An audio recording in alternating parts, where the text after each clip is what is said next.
Hello, hello, welcome back to another section of The General in His Labyrinth by Gabriel Garcia Marquez. I am still recovering from a bit of an eye infection, so my eyes are kind of red. I don't know if you can tell. It doesn't really matter, but just heads up there. Don't be worried, I'm just fine. But anyway, we are gonna get through another few pages here, another section. I think these might be kind of long ones coming up, so take your time with them. I think we're gonna try to finish up the book in just 4 more sections. So yeah, let's jump in. Not much else up top. If you like it, subscribe so you can catch the end of the book. I will try to announce our next book fairly soon. Usually on like the last section is what I do. And if you like this book, give me a little thumb. But we're already a minute in, let's get going. We are starting near the middle bottom of page 150 with, I'll just read the last sentence of the paragraph that we left off on, and then we'll get going. So, here we go. When his mission in Guayaquil was over, he escaped from them all with promises of eternal love and a prompt return, and he went back to Quito to sink into the quicksands of Manuela Sands. Okay. Early the following year, he left her again to complete the liberation of Peru, which was the final enterprise of his dream. Manuela waited for 4 months, but she set sail for Lima as soon as letters began to arrive that not only were written by Juan Jose Santana, the general's private secretary, which was not unusual, but were thought and felt by him as well.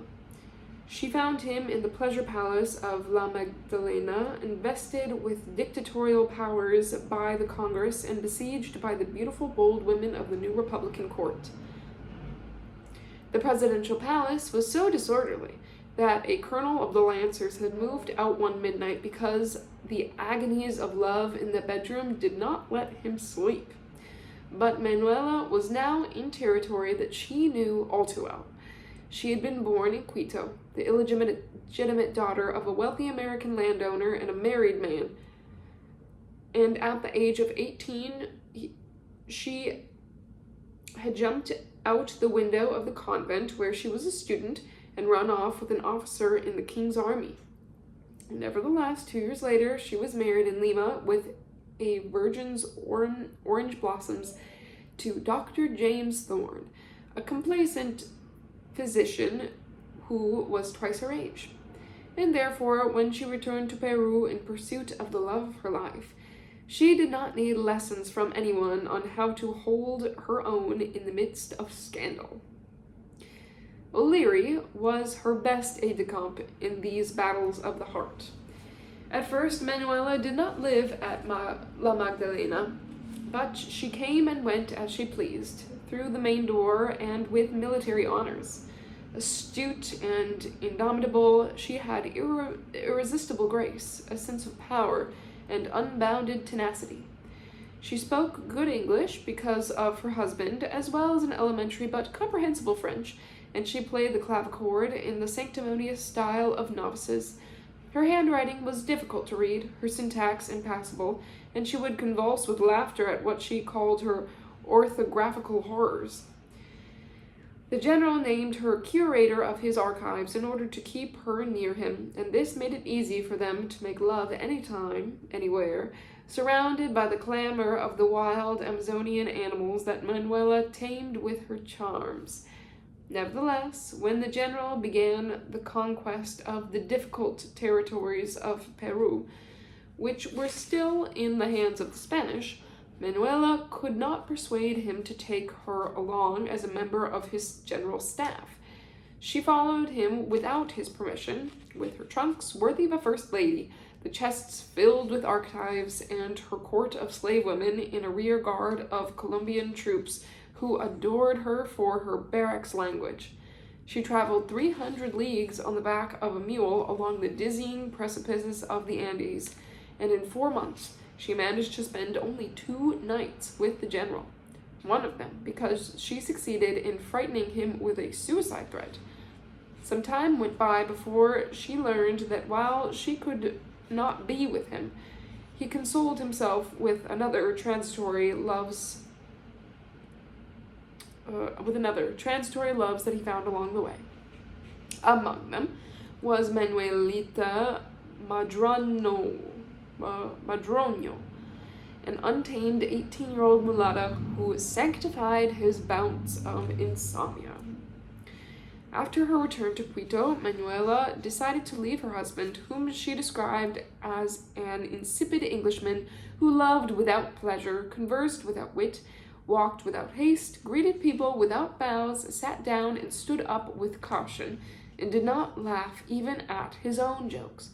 But the general convinced her to preserve at all costs the privileges of her legal status, and she acceded to his wishes. A month after the victory at Ayacucho, when he was master of half the world, the general left for Alto Peru, which would later become the Republic of Bolivia. He not only left without Manuela, but before leaving suggested as a matter of state the advantage of a definitive separation. I see that nothing can unite us under the auspices of innocence and honor, he wrote to her. In the future you will be alone, although at your husband's side, and I will be alone in the midst of the world. The glory of having conquered ourselves will be our only consolation. Get a drink.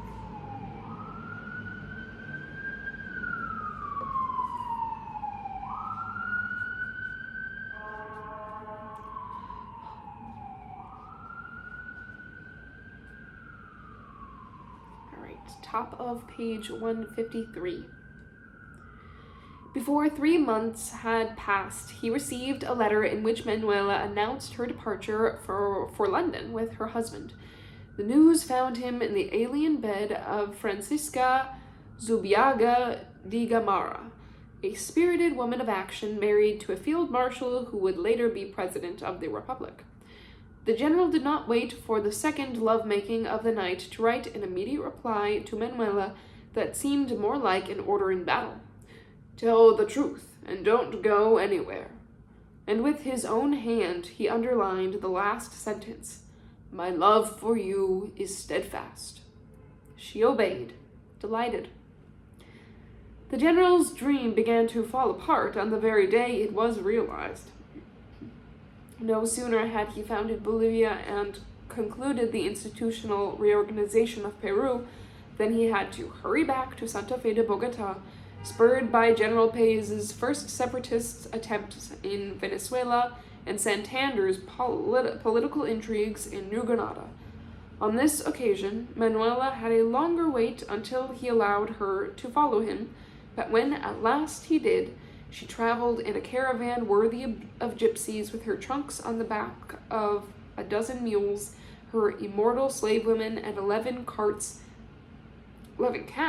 6 dogs, 3 monkeys, educated in the art of palace obscenities, a bear trained to thread needles, and 9 cages of parrots and macaws that railed against Santander in 3 languages.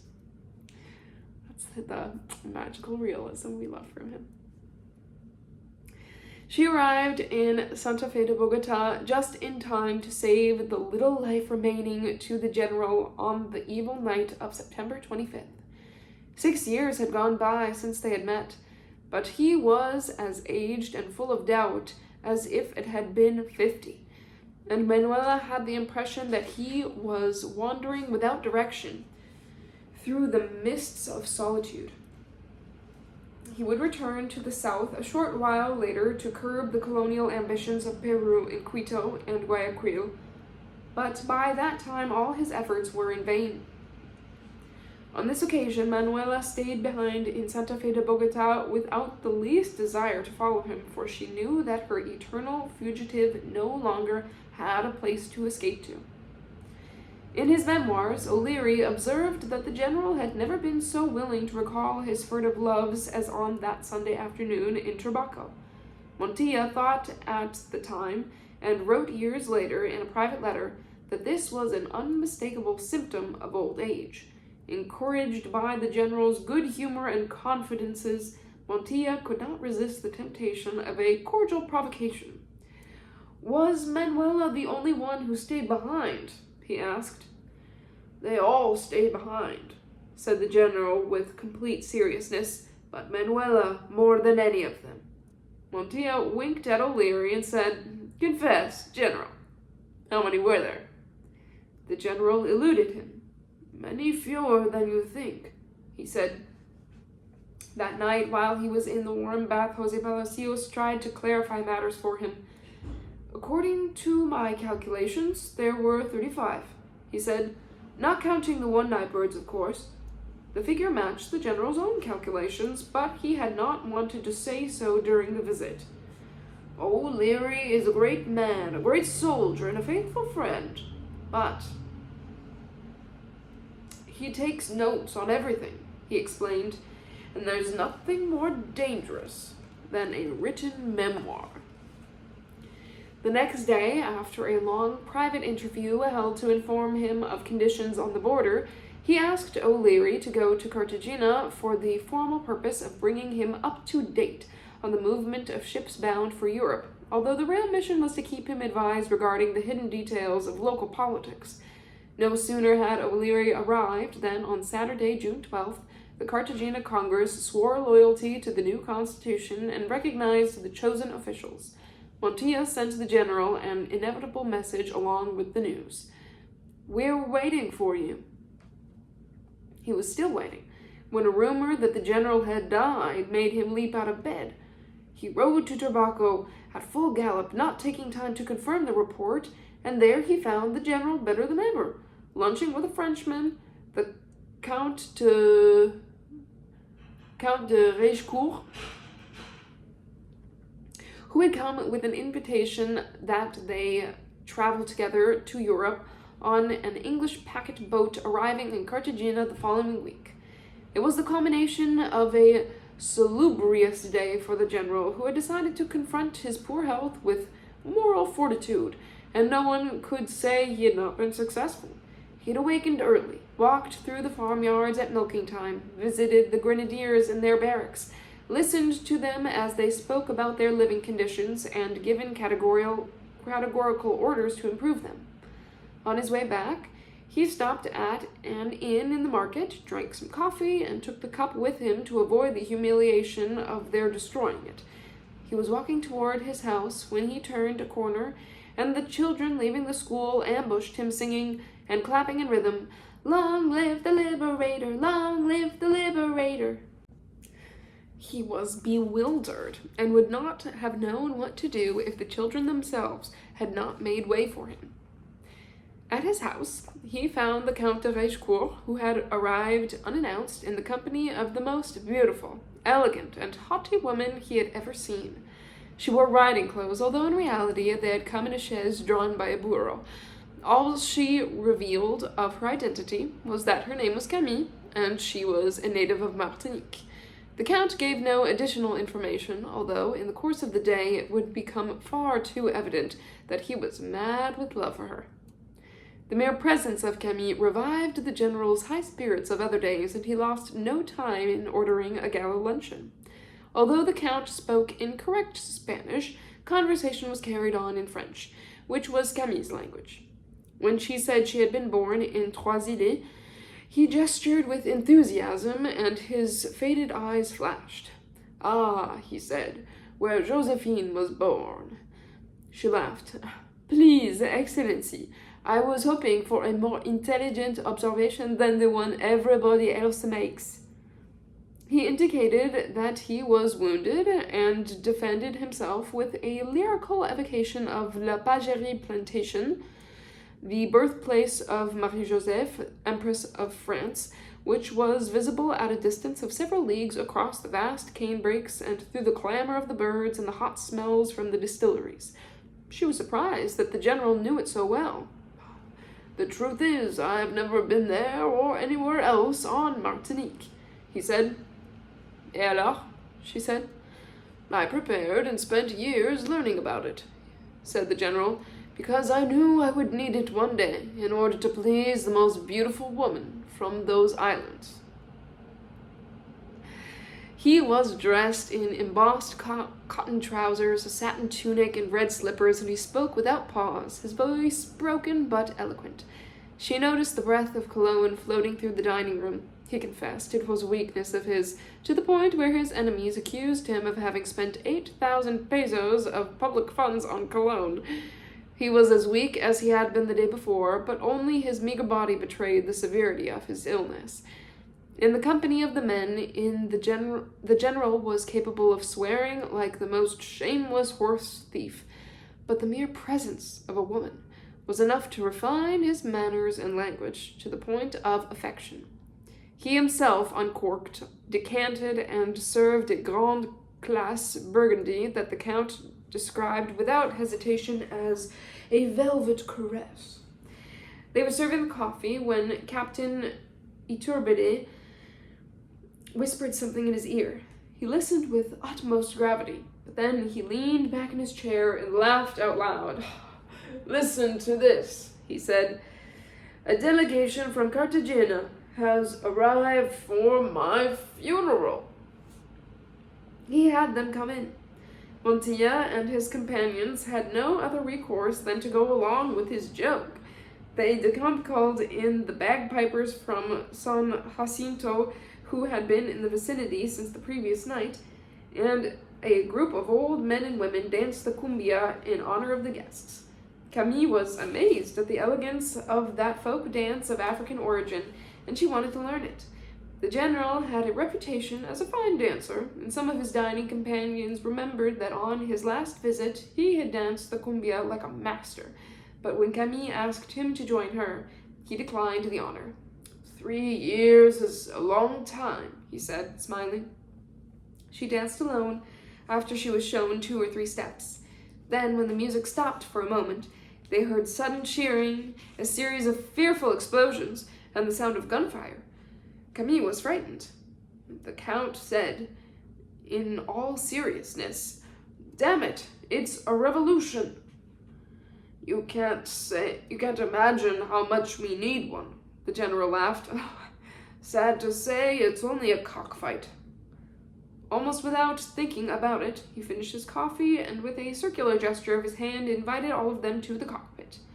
"Come with me, Montilla, so you can see how dead I am," he said. And so at 2 o'clock in the afternoon, he visited the cockpit, accompanied by a large group with the Count de Ragecourt in the lead. But in that kind of gathering, composed of only men, everyone noticed Camille, not the general. No one could believe that so dazzling a woman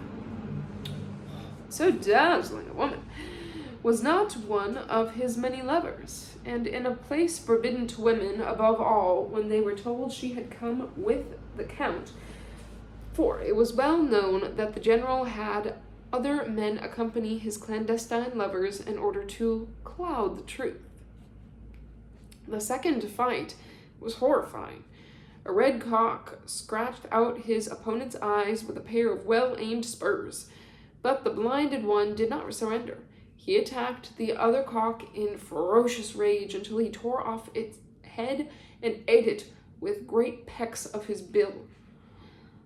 "I never imagined a fiesta could be so bloody," said Camille, "but I love it."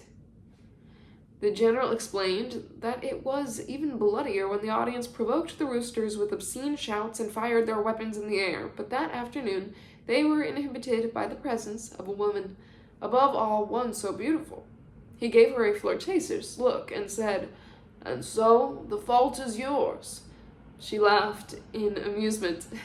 "It's yours, Excellency, for having governed this country for so many years and not making a law that would require men to behave the same whether there are women present or not." He began to lose his patience. "I beg you not to call me Excellency," he said. "I'm satisfied with being reasonable." That night, as he was floating in the futile water of the bath, Jose Palacios said, "She's the best-looking woman we've seen." The general did not open his eyes. "She's abominable," he said. His appearance in the cockpit, according to widespread opinion, was a premeditated action taken to counteract the differing versions of his illness, which had become so serious in recent days that no one doubted the rumor of his death. It had its effect, for the mail leaving Cartagena carried the news of his good health along various routes, and his followers celebrated with public fiestas that were more defiant than jubilant. The general had succeeded in deceiving even his own body, for his animation continued in the days that followed, and he permitted himself to sit again at the gaming table with his aide-de-camp, who whiled away the tedium with endless games of cards. Andres Ibarra, who was the youngest and most joyful, and still preserved a romantic sense of war, had written during this time to a lover in Quito, "I prefer death in your arms to this peace without you." I apologize for the noise.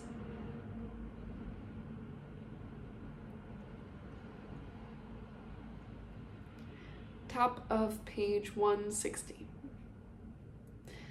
They played for days and nights on end, sometimes absorbed in the enigma of the cards, sometimes shouting their disagreements, and always pursued by the mosquitoes that during the rainy season assaulted them even in broad daylight, despite the dung fires the orderlies kept burning.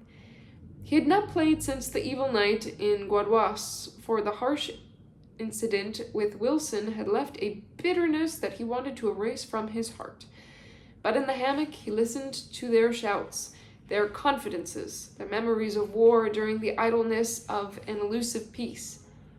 One night he walked around the house a few times and could not resist the temptation to stop in the corridor.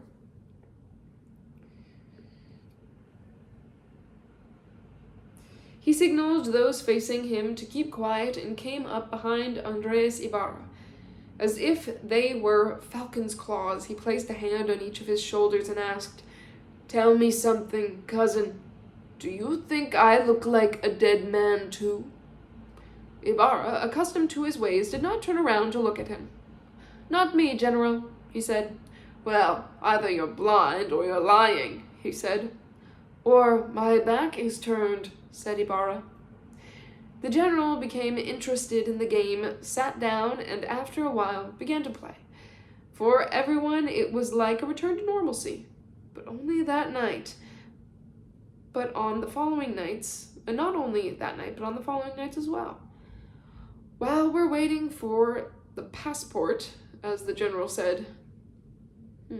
Nevertheless, Jose Palacios told him again that despite the ritual of the cards, despite his personal attention, despite himself, the officers of his entourage were sick to death of all their coming and going to nowhere.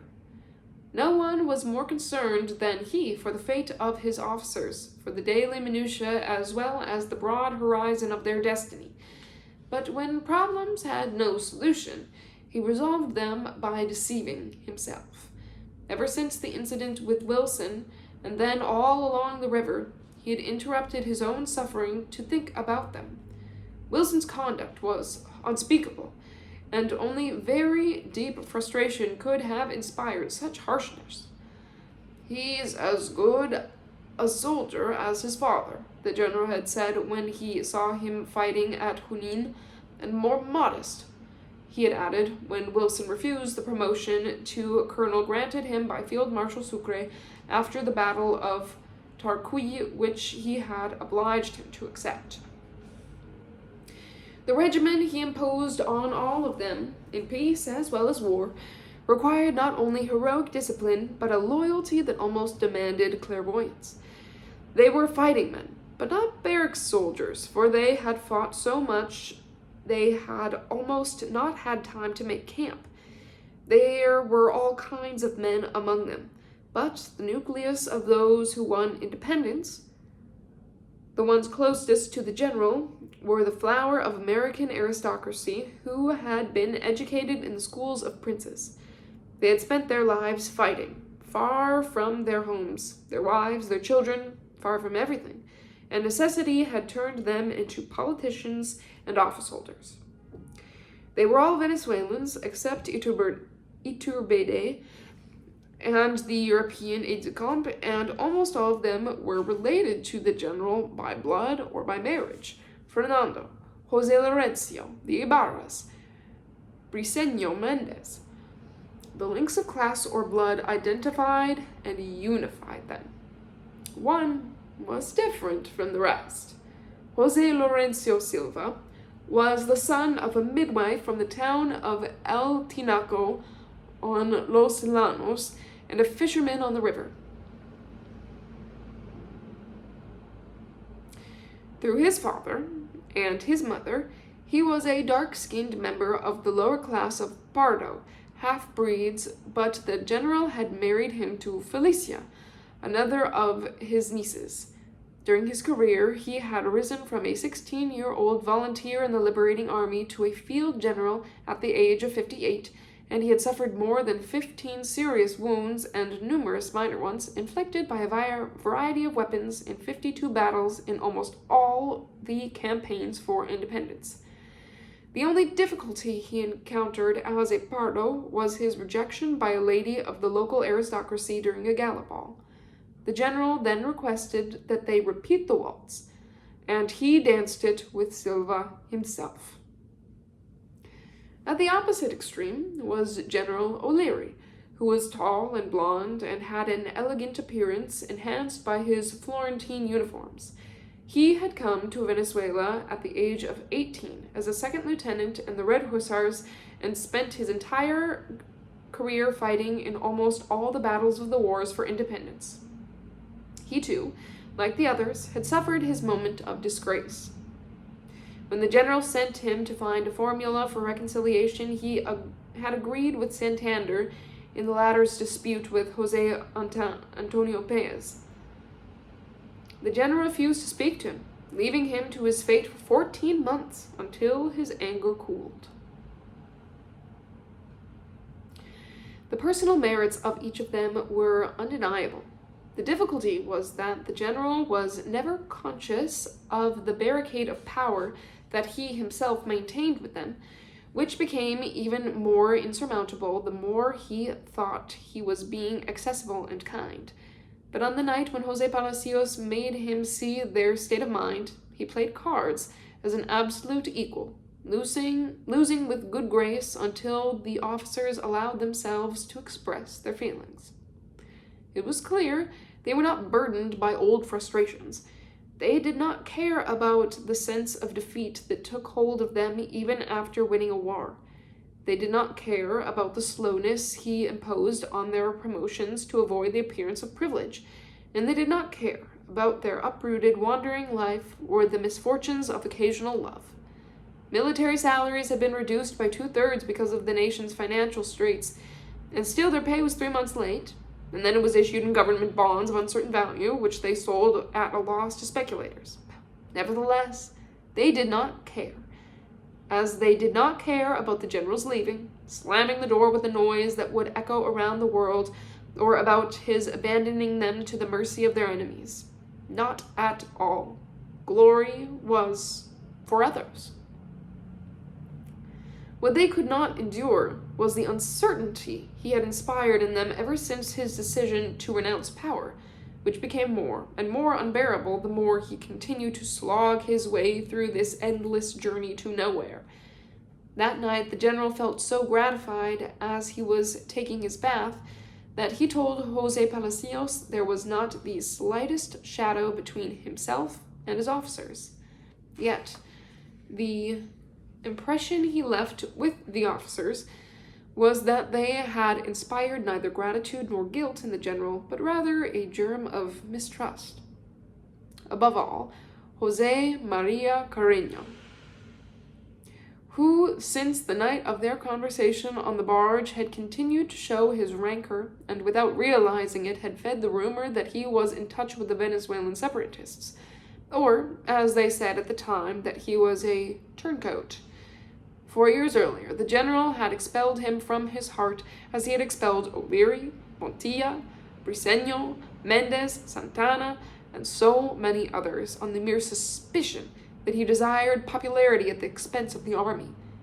As he had done 4 years before, the general had him followed now, smelled out his tracks, listened to all the gossip brewing against him, in an effort to glimpse some light in the darkness of his own doubts.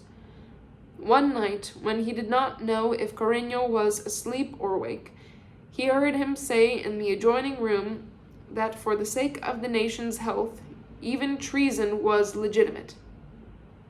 Then the general took him by the arm, walked him to the patio, and subjected him to the irresistible magic of his charm, with a calculated intimacy that he called on only in times of emergency. Carreño confessed the truth. In fact, it made him bitter that the general would leave his work adrift, with no concern for how orphaned they all felt. But his plans to defect were loyal. Weary of searching for a ray of hope on this blind men's journey, incapable of living bereft of a soul, he had decided to flee to Venezuela and lead an armed movement in favor of integration. I can think of nothing more meritorious, he concluded. And do you really think you'll be better treated in Venezuela? The general asked him.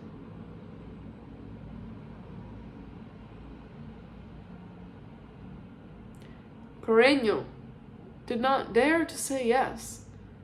Well, but at least there I'm in my own country, he said. Don't be an ass, said the general. For us, America is our own country, and it's all the same. Hopeless. He did not allow him to say anything more. He spoke to him at length, revealing in every word what seemed to be his heart, although neither Carreño nor anyone else would ever know if it really was. At last he patted him on the shoulder and left him in the darkness. Stop hallucinating, Carreño, he said. It's all gone to hell.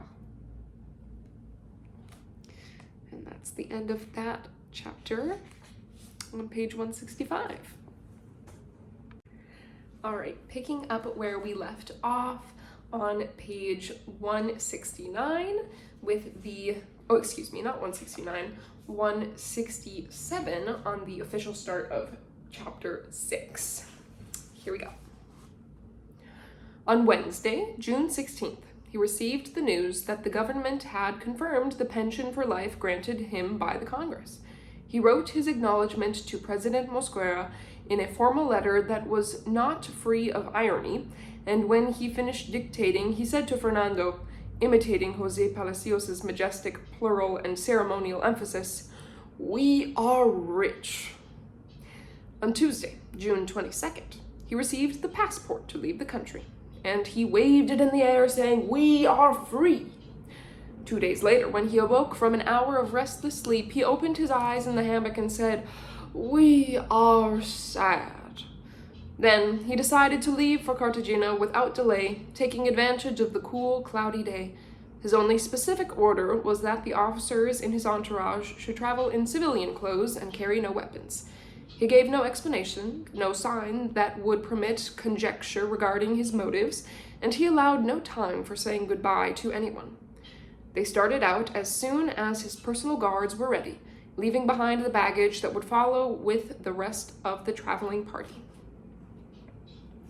On his journeys, the general was in the habit of making casual stops to inquire about the problems of the people he met along the way. He asked about everything: the age of their children, the nature of their illnesses, the condition of their business, what they thought about everything. On this occasion, he did not say a word. He did not change his pace, he did not cough, he did not give signs of fatigue, and he had nothing but a glass of port all day. At about 4 o'clock in the afternoon, the old convent on La Popa Hill was outlined on the horizon. It was the season for public prayers, and from the King's Highway they saw the lines of pilgrims like Arriera ants ascending along the rugged precipice. A short while later, they spied in the distance the eternal strain of turkey buzzards circling the public market and the waters of the slaughterhouse. Inside of the walls, the general motioned to Jose Maria Carreño, who approached and offered his robust falconer's stump for him to lean on. "I have a confidential mission for you," the general told him in a very low voice. "As soon as we arrive, find out where Sucre's got into." He gave him his customary farewell pat on the shoulder and concluded, "Just between us, of course." A large party led by Montilla was waiting for them on the King's Highway, and the general found himself obliged to finish the journey in the Spanish governor's old carriage pulled by a team of light-hearted mules. Although the sun was low, the great mangrove branches seemed to boil in the heat of the dead swamps surrounding the city, whose pestilential stink was less bearable than that of the bay, corrupted for over a century by the blood and offal from the slaughterhouse. When they passed through the Media Luna Gate, a gale of startled turkey buzzards rose from the open-air market. There were still traces of the panic caused that morning by a rabid dog that had bitten several people of various ages, among them a white woman from Castile, who had been snooping where she had no business being, and some children from the slave quarter, who had managed to stone the dog to death themselves. The body was hanging from a tree at the school door. General Montilla had burned it, not only for reasons of hygiene, but also to prevent people from trying to exorcise the dog's evil spell with African magic. The population of the walled district, called by an urgent summons, had taken to the streets. The afternoons were turning translucent and slow in the June solstice, and on the balconies there were garlands of flowers and women dressed in the exaggerated popular style of Madrid, and the bells in the cathedral, the music of the regimental bands, and the artillery salutes thundered all the way to the sea, but nothing could mitigate the misery they wanted to hide. As he waved his hat in greeting from the rickety carriage, the general could not help seeing himself in a pitiful light when he compared this impoverished reception to his triumphal entry into Caracas in August of 1813, when he was crowned with laurels in a carriage drawn by the 6 most beautiful maidens in the city and surrounded by a weeping multitude that eternalized him that day with the name of his glory, the Liberator. Caracas was still a remote town in the colonial provinces, and it was ugly, sad, and commonplace, but the afternoons in Avila tore at his nostalgia. The two memories did not seem to belong to the same life, for the very noble and heroic city of Cartagena de Indias, which had been capital of the viceregency several times and had been celebrated 1,000 times as one of the most beautiful cities in the world, was not even a shadow of what it once had been. It had suffered 9 military sieges by land and by sea, and had been sacked on various occasions by pirates and generals. Nevertheless, nothing had devastated it as much as the battles for independence, followed by the factional wars. The wealthy families from its golden age had fled, the former slaves had been set adrift in a useless freedom, and from the marquises' palaces taken over by the poverty-stricken rats as big as cats, poured onto the rubbish heaps of the streets. That is so funny. It reminds me of during the pandemic, there was a Chipotle restaurant here in New York City that had rats take it over, and they were literally in the article written about this place. Rats the size of cats. So, just a little tidbit there. We're in the middle of page 170. The cordon of invincible bastions that the King of Spain had wanted to view with his telescopes from the watchtowers of his palace could not even be imagined among the brambles. The commerce that had been the most flourishing in the 17th century because of the slave traffic was reduced to a handful of ruined shops. It was impossible to reconcile glory with the stench from the open sewers. The general sighed into Montilla's ear. "What a price we've had to pay for an independence that's not worth shit." That night, Montilla gathered the cream of the city in his seigneurial house on Calle de Factoria, where the Marquis de Valdehoyos had lived a villainous life, and his marquise had prospered from smuggling flour and trafficking in blacks. Easter lights had been lit in the principal houses, but the general had no illusions, because he knew that in the Caribbean anything, even an illustrious death, could be the excuse for public revels. And in fact, it was a false fiesta. Vile broadsides had been in circulation for several days, and the opposition party had incited its gangs to throw stones through windows and battle the police with cudgels. "It's just as well there are no more windows left to break," said Montilla with his customary humor, well aware that popular anger was directed at him more than the general. He reinforced the grenadiers of the guard with local troops, cordoned off the area, and ordered that his guests not be told of the war in the streets. That night, the Count de Ragecourt came to tell the general that the English packet boat was in sight of the castles on Boca Chica, but that he was not leaving. The public reason was his not wanting to share the immensity of the ocean with a group of women who were all crowded into the only cabin.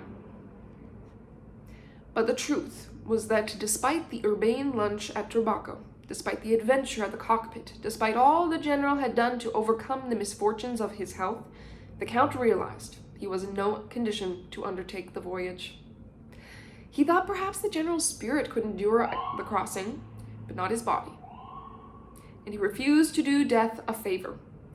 Nevertheless, these reasons and many others like them failed to shake the general's determination that night.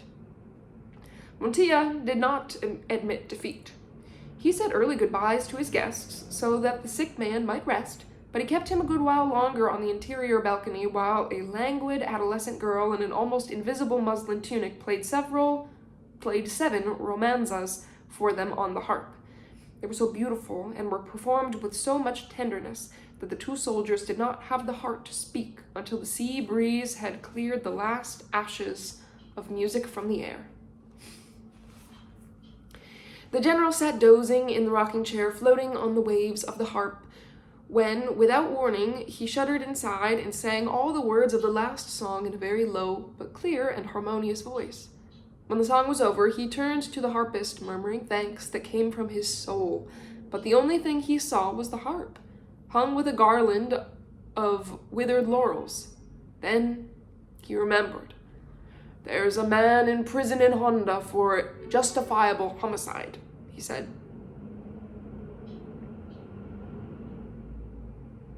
Montilla's laughter preceded his own witticism. "What color are his horns?" The general let the remark pass and explained the case in all its details except for his earlier acquaintance with Miranda Lindsay in Jamaica.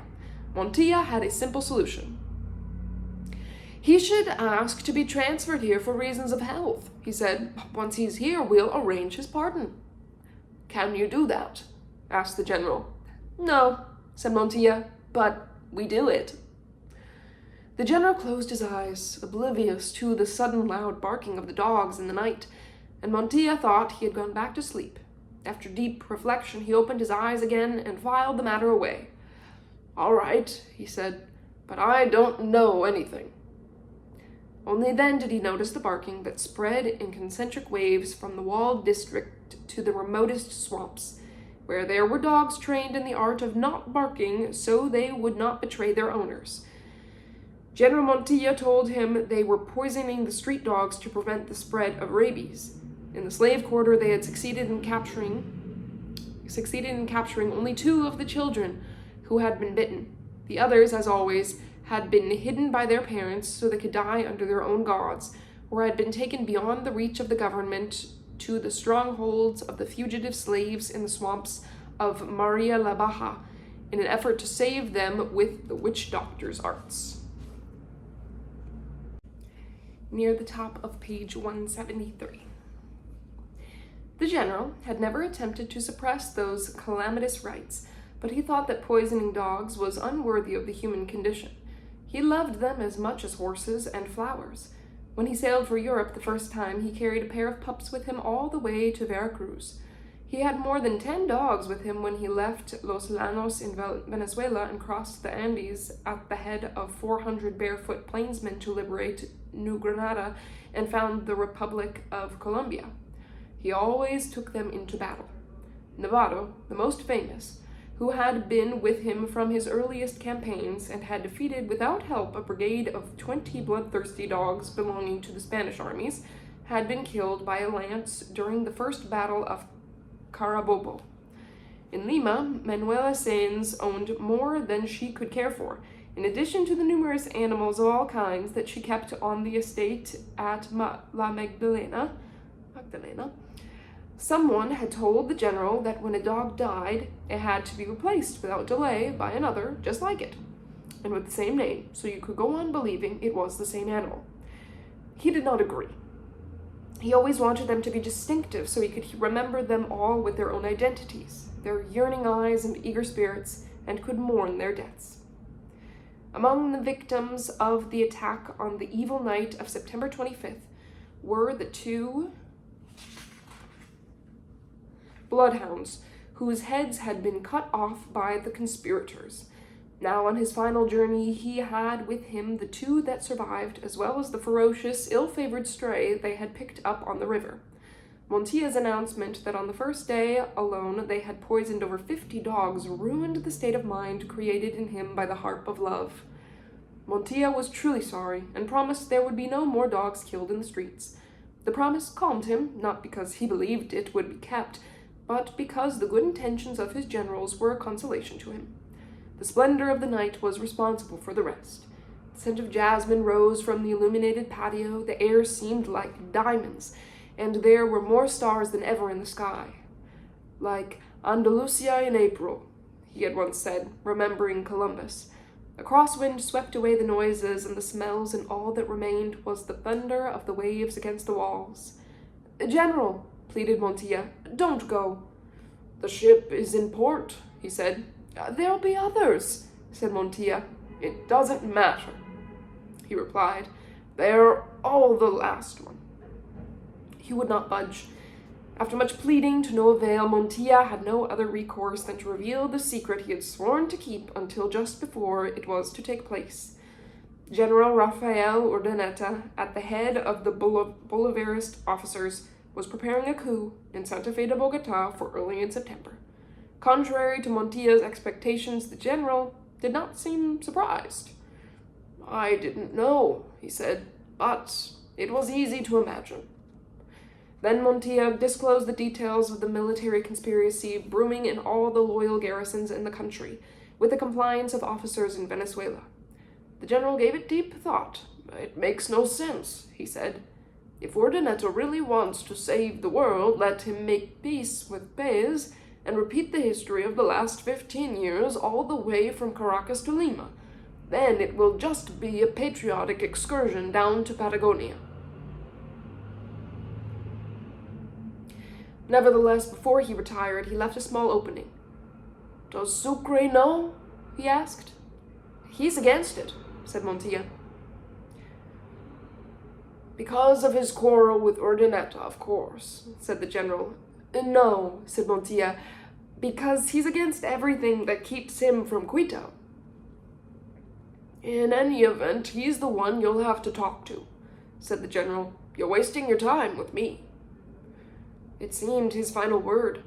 Very early the next day, he even gave José Palacios orders to load the baggage while the packet was in the bay, and he sent him to ask the ship's captain to anchor her opposite the fortress of Santo Domingo during the afternoon so that he could watch from the balcony of his house.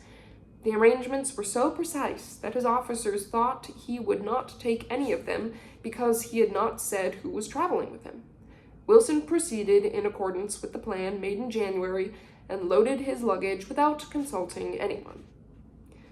Even those least convinced of his departure went to say goodbye when they saw the 6 loaded wagons rolling through the streets toward the wharf on the bay.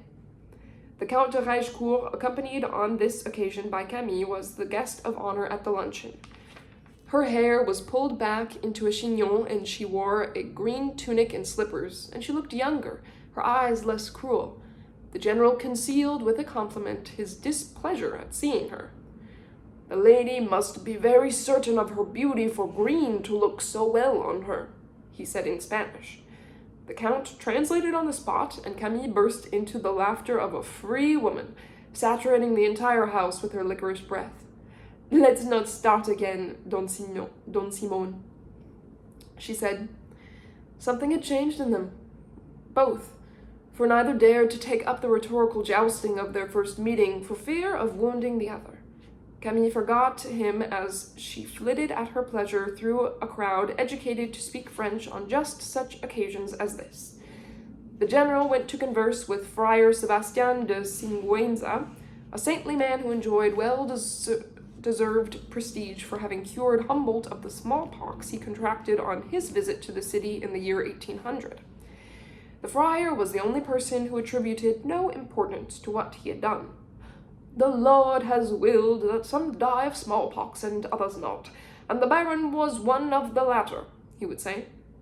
The general had asked to meet him on his previous trip, when he learned that he cured 300 different diseases using medicines with an aloe base. Montilla had already given orders to prepare the farewell military parade when José Palacios returned from the port with the official message that the packard would be in front of the house after lunch. As protection against the afternoon sun in mid-June, Montilla ordered awnings placed on the tenders that would carry the general from the fortress of Santo Domingo to the ship. At 11 o'clock, when the house was crowded with invited guests,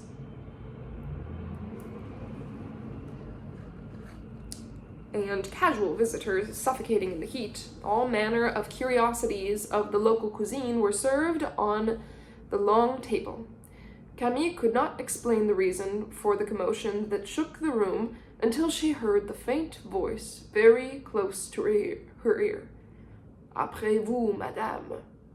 The general helped her to a little of everything, explaining the name, recipe, and origin of each dish, and then, to the astonishment of his cook, he served himself an even larger portion, for an hour before he had refused delicacies more exquisite than those displayed on the table. Then, making his way through the groups searching for a place to sit, he led her to the oasis of a large tropical flowers on the interior balcony, and he made his proposition without preambles. It would be very pleasant to see each other in Kingston, he said. Nothing would please me more, she said without a trace of surprise. I adore the Blue Mountains. Alone? No matter who I'm with, I'll always be alone, she said, and she added with a roguish touch, Excellency. He smiled. I'll find you through Hyslop, he said. That was all. He led her back through the room to the spot where he had found her, took his leave with a bow worthy of a contradance, left his plate untouched on a windowsill, and returned to his place. Nobody knew when he made the decision to stay, or why he made it. He was besieged by politicians discussing local dissensions when he turned suddenly to de Ragecourt and made a remark that had no bearing on the subject and was intended for everyone's ears. You're right, Count. What will I do with so many women in the lamentable state in which I find myself? Just so, General, said the Count with a sigh, and he hastened to add, on the other hand, the Shannon arrives next week, an English frigate with a good stateroom and an excellent physician as well. That's worse than 100 women, said the General. In any case, the explanation was only a pretext, because one of the officers was prepared to give him his cabin until they reached Jamaica. José Palacios was the only man who offered a precise reason, with his infallible.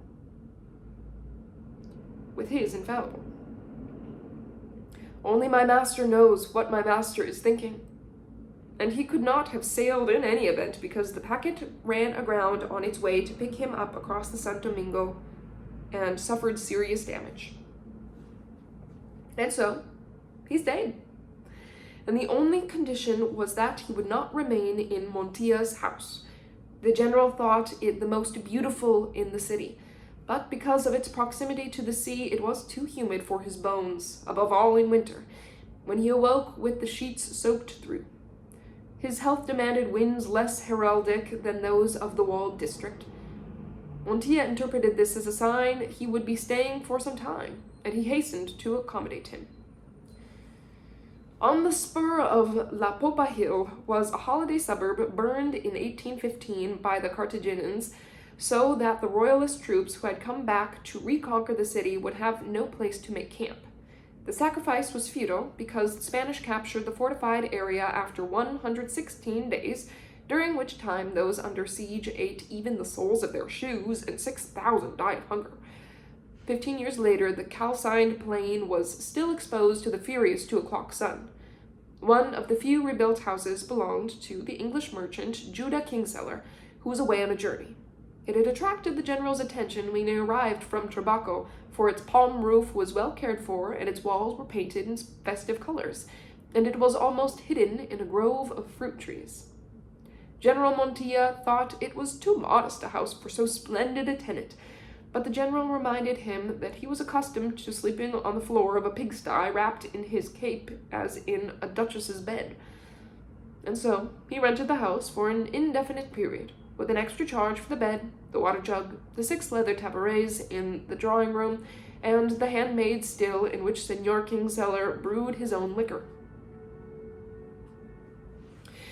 General Montilla also brought a velvet armchair from Government House and had a cane and mud barracks built for the grenadiers of the guard. The house was cool during the hours when the sun shone hottest, less humid at any hour than the Marquis de Val de Hoyos' mansion, and it had 4 airy bedrooms where iguanas strolled. His insomnia was less arid at dawn as he listened to the sudden explosions of ripe soursop fruit falling from the trees. In the afternoons, above all, when the rains were heavy, the processions of the poor could be seen bearing their drowned to the convent for a vigil. After he moved to the foot of La Popa, the general returned to the walled district no more than 3 times, and then only to pose for Antonio Miucci, an Italian painter who was visiting Cartagena. He felt so weak that he had to sit down on the interior terrace of the Marquis's mansion, surrounded by wild flowers and boisterous birds, and in any event he could not sit still for longer than an hour.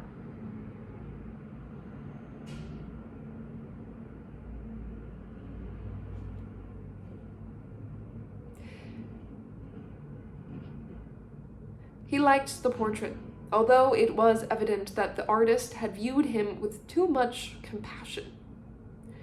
The New Granadan artist José Maria Espinosa had painted his portrait in Government House in Santa Fe de Bogota not long before the September assassination attempt, and it seemed so unlike the image he had of himself that he could not resist the impulse to discuss it with General Santana, his secretary at the time.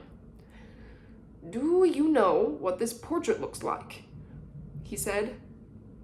"Oleya, that old man from La Mesa." When Manuela Sáenz found out, she did not hide her indignation, for she knew the old man too. "It seems to me you don't have a very good opinion of yourself," she said. "Oleya was almost 80 years old the last time we saw him, and he couldn't even stand up." The oldest of his portraits was an anonymous miniature painted in Madrid when he was 16. When he was 32, another was painted in Haiti, and both were faithful to his age and Caribbean character. He had a strain of African blood through a paternal great-great-grandfather who had fathered a son by a slave woman, and it was so evident in his features that the aristocrats in Lima called him Sambo. But as his glory increased, the painters began to idealize him, washing his blood, mythologizing him, until they established him in official memory with the Roman profile of his statues. But Espinosa's portrait resembled no one but him. Wasted at the age of 45 by the disease he did everything to hide, even from himself, until the eve of his death.